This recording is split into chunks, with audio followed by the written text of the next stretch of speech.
Assalamualaikum warahmatullahi wabarakatuh. Kenalkan, saya Sasmini, PP 9.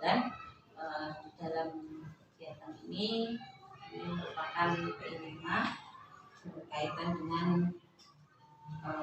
kegiatan pasca observasi berbasis coaching.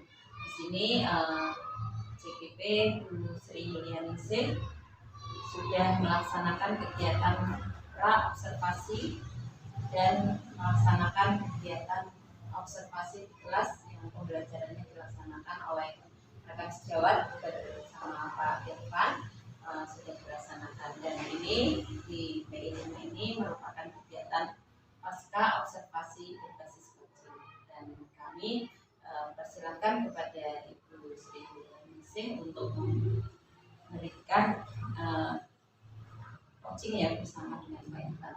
Silakan. Terima kasih atas waktunya di sini. Perkenalkan, nama saya Sri Yulianingsih, CPP Angkatan 9 Kabupaten Pekalongan yang mengajar matkul PAI, dan rekan saya Bapak Irfan Munawar Caniago yang mengajar guru kelas 4. Hari ini saya akan melakukan pasca observasi setelah kemarin saya sudah melakukan kegiatan pra observasi dan observasi di kelas bersama Bapak Irfan Munawar Caniago. Bagaimana kabar Pak Irfan hari ini?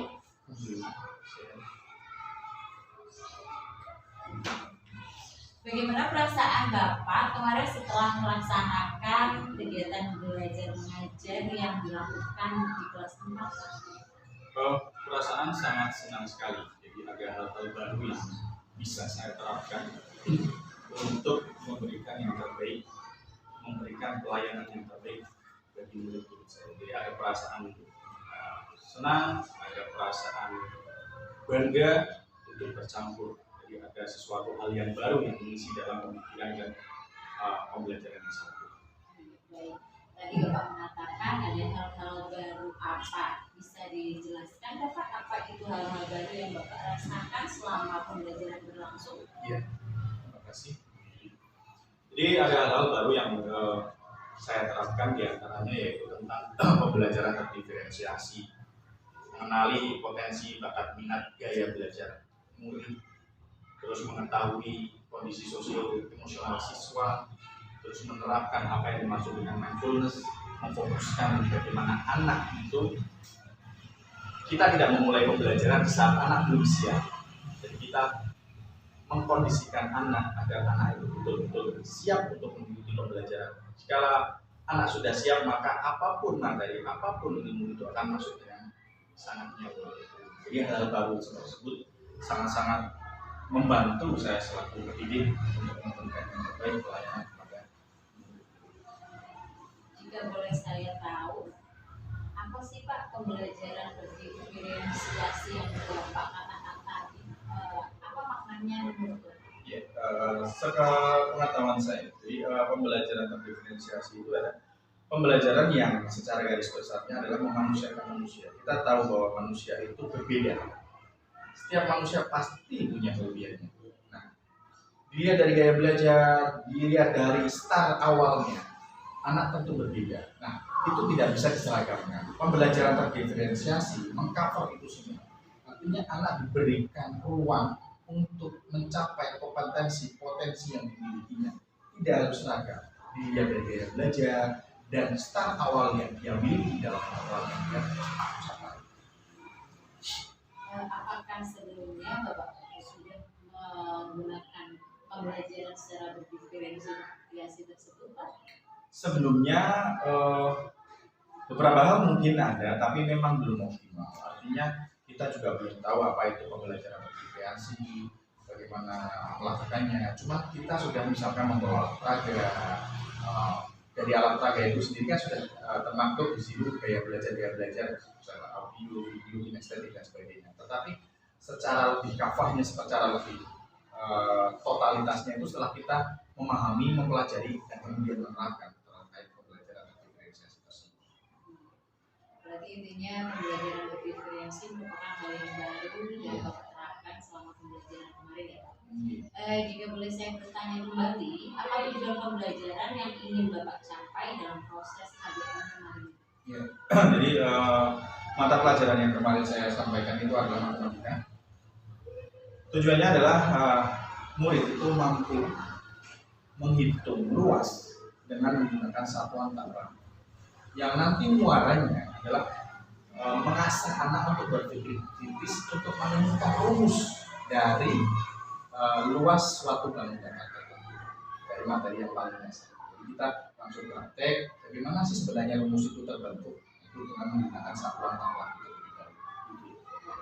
Jadi kemarin yang diambil adalah menghitung satuan bakunya ya Pak? Satuan tambah luas dengan satuan. Terus hal-hal apa yang ingin Bapak kembangkan dalam proses KBM yang telah Bapak laksanakan? Kemampuan berpikir kritis. Kemampuan berpikir kritis artinya ada trial and error. Artinya anak itu biar mencoba dulu, kalau salah tidak masalah, nanti bisa diperbaiki. Dan itu lebih mengena dan retensi atau ingatannya itu lebih akan bertahan lama. Karena anak langsung mengalami sendiri. Discovery learning, problem based learning, itu seperti itu sebenarnya. Artinya anak itu mengalami sendiri, oh ternyata saya salah. Dan dari salah itu nanti akan menemukan yang benar. Dari interpretasi anak itu sendiri. Jadi metode berpikir kritis yang kita ingin bangun pada kesadaran siapa. Seperti profil belajar Pancasila ya Pak, di sini juga diharapkan agar murid bernalar kritis.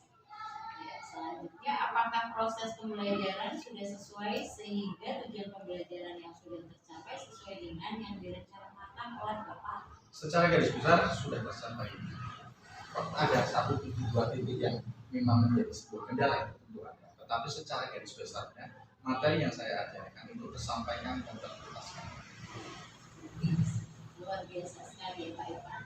Dapatkah Bapak ceritakan hal-hal yang dirasa memuaskan dalam proses kalian kemarin? Ya, jadi anak-anak di situ antusias untuk melakukan percobaan. Jadi kita mencoba menghitung luas itu dengan 3 satuan tambah.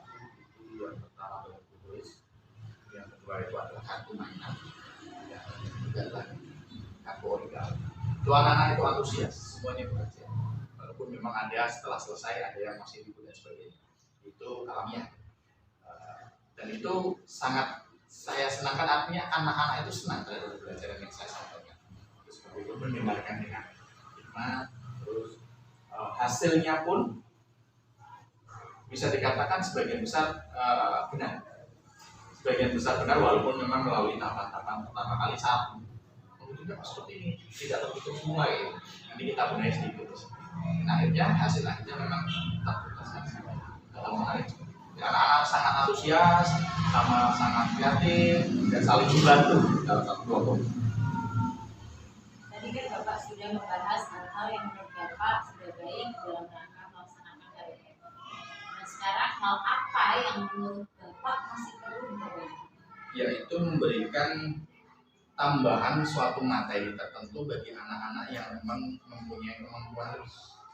Ini terjadi jika ada anak-anak tersebut dalam satu kelompok itu sudah selesai, itu jadi ribut. Dia pergi ke sana kemari karena tugasnya sudah terselesaikan, maka dia terselesaikan lebih dulu dari batas waktu yang sudah ditetapkan, itu sudah terselesaikan lebih dulu. Makanya lebih gimana mengganggu ke sana kemari, itu memang membutuhkan suatu penanganan khusus agar hal-hal itu tidak terjadi lagi kemudian. Tadi Bapak mengatakan membutuhkan penanganan khusus. Bisa digambarkan bagaimana penanganannya Pak supaya tidak terjadi kejadian-kejadian itu? Ya, semacam memberikan soal tambahan yang lebih menantang, yang lebih tingkat kesukarannya itu lebih semacam jelima dan sebagainya.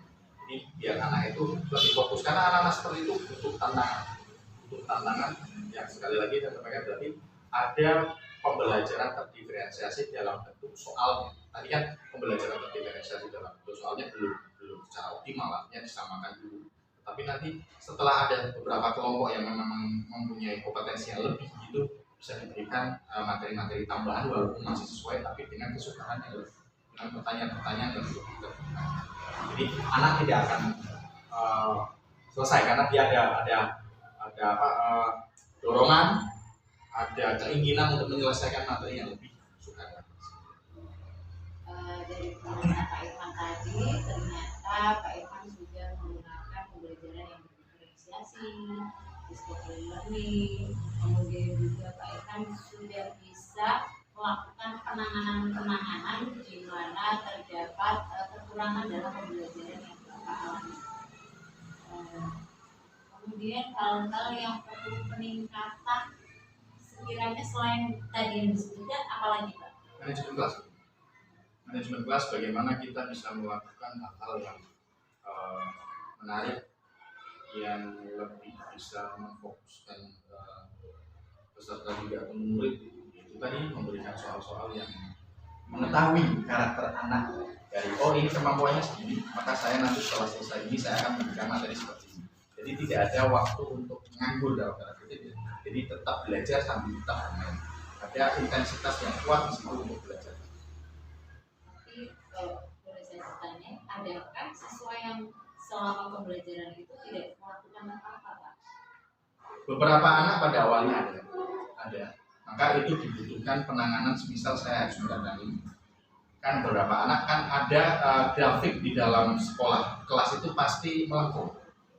Ada yang tidak kasih tahu. Jadi ada yang pintar, ada yang tidak banget, ada yang kurang dan sebagainya. Dalam beberapa materi tertentu. Nah, itu kita harus melakukan pendekatan. Kalau saya yang paling saya melakukan pendekatan, memberikan pertanyaan-pertanyaan pemantik yang sesuai dengan kapasitas yang diambil. Jadi CP-nya itu kita turunkan yang sesuai dengan kemampuan si anak. Yang memang saya tidak mau mengatakan perempuan khusus karena itu kan perlu penanganan, perlu penjajakan khusus dari para psikolog dan sebagainya. Apa yang bisa saya lakukan, yang saya lakukan. Memberikan pertanyaan-pertanyaan romantik berarti anak itu diakui keberadaannya, eksistensinya ada. Jadi bukan dilewati saja. Saat dia diam dan sebagainya, bingung dan sebagainya, kita datangi. Tadi sebelum mengerjakan apa-apa, kita bercakap-cakap dulu. Yang bersangkutan mau menjawab itu suatu hal yang patut diapresiasi. Luar biasa sekali bincang-bincang kita bersama Pak Irfan, Masya Allah ya, semua sudah dijelaskan semuanya. Dan terima kasih atas waktunya Pak Irfan. Lain kali kita bisa sharing lagi. Terima kasih atas kegiatan pasca observasi dengan prinsip coaching, yaitu kemitraan, proses kreatif, dan memaksimalkan potensi. Di sini Sri Yulianisis Berikut sudah melaksanakan tugasnya sudah sesuai, dan Pak Irfan sebagai rekan sejawat juga sudah dari pertanyaan dari saya. Kemudian kegiatan pasca observasi hari ini. Assalamualaikum warahmatullahi wabarakatuh. Waalaikumsalam warahmatullahi wabarakatuh.